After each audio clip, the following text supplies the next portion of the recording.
কুম্ভকর্ণ 6 মাস জেগে থাকেন আর 6 মাস ঘুমায়, এটা আমরা জানি। কিন্তু জানেন যে এই কুম্ভকর্ণ তাকে কেন ব্রহ্মা এই অভিশাপ দিয়েছিলেন যে তিনি 6 মাস ঘুমোবেন এবং 6 মাস জেগে থাকবেন?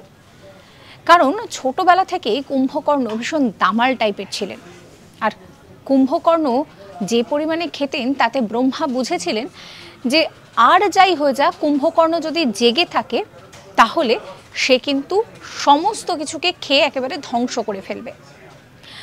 একবার কুম্ভকর্ণ তাকে বর চাইতে বলা হয়। ইন্দ্র সেই কথা বললেও তার কিন্তু টার্গেটটা ছিল যে ইন্দ্রের যে সিংহাসন, সেই সিংহাসন।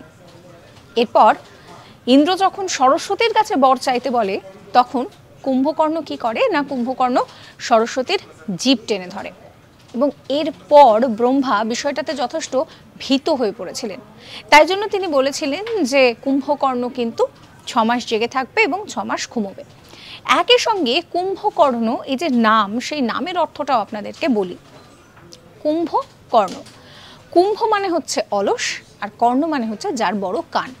এরকম সমস্ত কন্টেন্টের জন্য সাবস্ক্রাইব করবেন আজ তাক বাংলার ইউটিউব চ্যানেলকে।